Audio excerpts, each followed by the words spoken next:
वज़ीर आज़म ने ज़िक्र किया था एक मुरासले का, जिसके अंदर उन्होंने कहा कि उससे ज़ाहिर है, साफ नज़र आता है कि कोई बैनुल-अक़वामी हाथ भी, बैरूनी हाथ भी शामिल हैं ये जो अदम एतमाद की तहरीक हो रही है।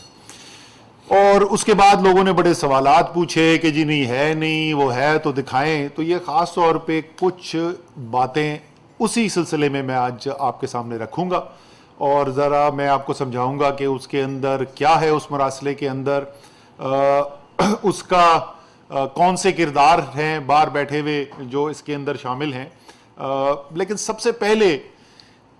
इस बात के ऊपर आ जाएं जो वो कह रहे हैं कि जी वो आके ख़त हमें क्यों नहीं दे देते, हमारे सामने क्यों नहीं रख देते।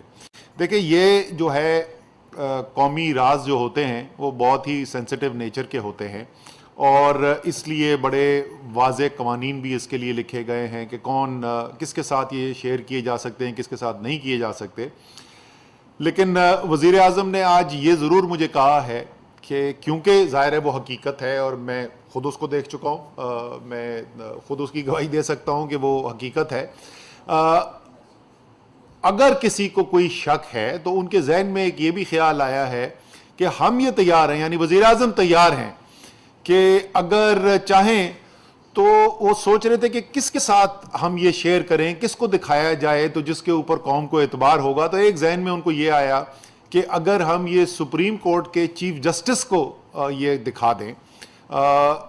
ज़ाहिर है एक आला तरीन मनसब है इंसाफ का पाकिस्तान के अंदर और वो भी एक बहुत बड़ी एक कुर्सी है, एक बहुत बड़ा ओहदा है जिसकी साख है इस मुल्क के अंदर। और जो चीफ जस्टिस साहब हैं उनकी ज़ाती तौर पर भी एक बड़ी अच्छी रेपुटेशन है, बहुत काबिल एहतराम और लोग इज़्ज़त की निगाह से उनको देखते हैं। तो वज़ीर आज़म ने कहा कि ये आज मैं कौम के सामने उनके बिहाफ़ पर ये ऐलान ज़रूर करूं कि अगर इसकी ज़रूरत हो और इससे लोगों की तसल्ली होती है कि वाकई में कि इससे तस्दीक की जा सकती है, तो कम से कम वज़ीर आज़म तैयार हैं ये मुरासला जो है ये चीफ जस्टिस सुप्रीम कोर्ट के सामने रखने के लिए। अब ज़रा सा मोटा मोटा ज़ाहिर है कि इजाज़त नहीं है कि मैं बहुत ज़्यादा खुल के बात कर सकूं कि उसके अंदर क्या लिखा हुआ है, लेकिन फिर भी थोड़ा सा दोहरा दें कि उस मुरासले के अंदर क्या लिखा हुआ है और उसकी वो हिस्सा जो अदम एतमाद से जुड़ता है, उसकी सबसे अहम बातें क्या हैं। इसके अंदर सबसे पहली बात जो बहुत काबिल ज़िक्र है और बड़ी गौर तलब है वो ये है कि ये मुरासले की तारीख जो है वो अदम एतमाद तहरीक पेश होने से पहले की है। अभी अदम एतमाद की तहरीक पेश नहीं हुई थी और उससे पहले ये मुरासला आया है। तो ये बड़ी एक गौर तलब बात है कि ये ऐसा नहीं हुआ कि अदम एतमाद की तहरीक हुई तो उसके बाद ये मुरासला भेजा गया। और ये अहम इसलिए है कि इस मुरासले के अंदर बराह रास्त अदम एतमाद की तहरीक का जिक्र है। तो कोई इबाम नहीं है उसके अंदर, उसकी तहरीर के अंदर, कि किस चीज़ की बात की जा रही है। और ये दोबारा मैं दोहरा दूं कौम के लिए कि ये लिखा जा रहा है मुरासला अदम एतमाद की तहरीक पेश होने से पहले, और उसके अंदर जिक्र हो रहा है, बड़ा वाज़े जिक्र हो रहा है इस बात का कि अदम एतमाद की तहरीक आ रही है। और उससे भी ज़्यादा अहम, उसमें दो टोक अल्फाज के अंदर यह भी लिखा जा रहा है कि अगर अदम एतमाद की तहरीक कामयाब नहीं होती, अगर इमरान खान वज़ीर आज़म रहते हैं तो खौफनाक इसके नताइज आ सकते हैं। जिस धमकी की बात की वज़ीर आज़म ने वो बराह रास्त अदम एतमाद की तहरीक से जोड़कर वज़ीर आज़म इमरान खान का वज़ीर आज़म के मनसब पर बैठने से बराह रास्त जुड़ा हुआ ये मुरासला है जो भेजा गया। अब जाहिर है जैसे मैंने पहले अर्ज़ किया कि कुछ कानूनी बंदिशें भी होती हैं, तो जो शेयर किया गया है ये मुरासला वो सिर्फ जो आला तरीन सिविल मिलिट्री क़यादत है सिर्फ उनके तक महदूद रखा गया है। ये काबीना के भी ज़्यादातर तकरीबन तमाम ही आप समझ लें मेंबर्स, जस्ट कुछ ही हैं جن کو پتا ہے اس مراسلے کے اندر کیا لکھا ہوا ہے، باقی کسی کو بھی نہیں پتا. تو لیکن جیسے میں پہلے کہہ چکا ہوں کہ وزیر اعظم نے کہا ہے کہ اگر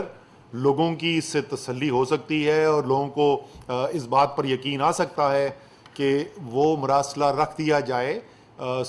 چیف جسٹس سپریم کورٹ کے سامنے، تو یہ بھی وہ کرنے کے لیے تیار ہے. اب اس سے یہ تو میں نے بتا دیا کہ اس مراسلے کے اندر جو بنیادی بات جو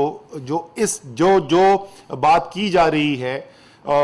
وزیر اعظم نے جس بات کا ذکر کیا اور وہ براہ راست پاکستان کی خارجہ پالیسی کے اندر جڑی ہوئی ہے، اس میں مراسلے میں جو باتیں کی گئی ہیں،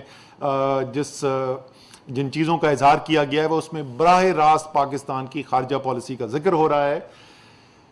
تو یہ بہت واضح ہے اس مراسلے سے کہ یہ جو پیغام بھیجا جا رہا ہے، یہ پیغام جو ہے وہ عدم اعتماد کی تحریک سے جڑا ہوا، یعنی بیرونی ہاتھ اور عدم اعتماد کی تحریک آپس میں ملے ہوئے ہیں. یہ دو الگ الگ چیزیں نہیں ہیں، ان کا آپس میں رابطہ جو ہے وہ ہمیں واضح طور پہ نظر آتا ہے. اور یہ میں اس لیے کہہ رہا ہوں، نہ صرف اس لیے کہ اس میں واضح طور پر بات کی گئی ہے عدم اعتماد کی تحریک کی، اس میں کیا اچھا نتیجہ، کس نتیجے کو اچھا سمجھا جائے گا، یعنی اگر وزیر اعظم عمران خان وزیر اعظم نہیں رہیں گے تو وہ ایک اچھا نتیجہ ہوگا. اور سب سے اہم کہ یہ کہا جا رہا ہے عدم اعتماد کی تحریک پیش ہونے سے پہلے. اب اس کے اندر کردار کون کون ہیں، اس میں ایک کے اوپر تو کوئی شک ہی نہیں ہے، اور وہ نواز شریف ہے. وہ لندن بیٹھے میں، وہ باہر ملاقاتیں کر رہے ہیں، اور وہ بھی وزیر اعظم جس دن چاہیں گے تو وہ تمام تفصیل بھی بتا دیں گے. زیادہ تر تو اس میں سے میڈیا کے اندر رپورٹ بھی ہوتی رہی ہیں کہ کس کس سے ملتے رہے ہیں وہ، اور جو وہ باتیں کرتے رہے ہیں، ظاہر ہے ان میں سے ایک کا نتیجہ جو ہے ہمیں یہاں پر عدم اعتماد کی تحریک کی صورت کے اندر ہمیں نظر آ رہا ہے.